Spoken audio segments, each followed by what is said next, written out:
2022, année présidentielle, et oui, forcément le scrutin suprême, ce qu'on en retient, la désillusion des partis traditionnels, échec cuisant pour le Parti Socialiste et les Républicains, le polémiste d'extrême droite Éric Zemmour rate son pari, Jean-Luc Mélenchon échoue à nouveau aux portes du second tour.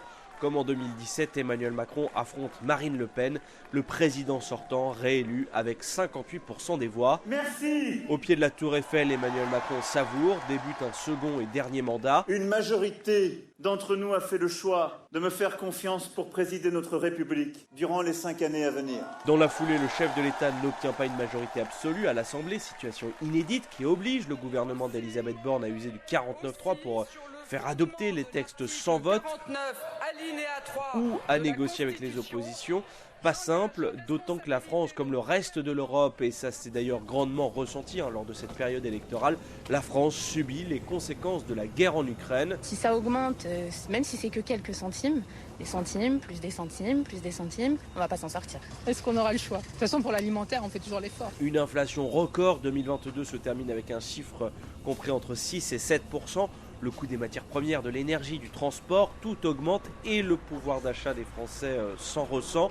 Les prix des carburants, eux aussi, ont explosé. Il vient d'augmenter à l'instant de 15, il était à 2,10 il y a 5 minutes. Un plein toujours plus cher, enfin, quand il y a de l'essence à la pompe, car au mois d'octobre, les pénuries ont rythmé le quotidien des automobilistes. Je crois qu'il n'y a plus de gasoil, donc je crois que j'ai fait la queue pour rien. Bah là j'ai une barre là, donc je sais pas où je vais aller. La grève chez le géant pétrolier Total Energy aura duré 3 semaines. Un automne sans essence, avec la perspective de passer l'hiver sans électricité. Le parc nucléaire français est en souffrance, des coupures de courant sont à craindre. D'abord parce que nous vivons, et cela pas simplement depuis cet été, ces dernières années, la fin de ce qui pouvait apparaître comme une abondance. La situation contraste avec cet été, un été brûlant, sec. Les phénomènes de sécheresse qui étaient avant récurrentes tous les 10 ans, aujourd'hui on est plus proche d'une année sur 2. Marqué également par des incendies monstres, notamment en Gironde, aux causes multiples, comme l'explique ce journaliste spécialiste des questions d'environnement. Une sécheresse exceptionnelle, une végétation extrêmement sèche et très inflammable, ce sont les pins maritimes, des forêts souvent mal entretenues, plus se sont rajoutés une canicule et des vents très forts. Au total, 72 000 hectares de végétation ont brûlé cet été. De 2022, on retiendra aussi ce procès hors norme, le procès des attentats de Paris du 13 novembre 2015. Le dernier membre du commando encore en vie, Salah Abdeslam, condamné à la perpétuité incompressible.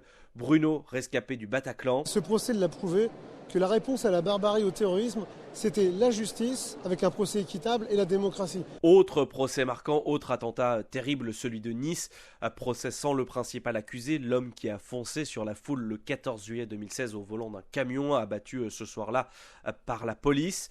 Pas évident de passer à un autre sujet, vous en conviendrez, mais impossible de ne pas évoquer la Coupe du Monde de foot qui a réchauffé le cœur des Français, le parcours des Bleus jusqu'en finale. On y a cru jusqu'au bout parce qu'ils n'ont rien lâché. La bande de Kylian Mbappé désormais tournée vers l'avenir, vers 2023.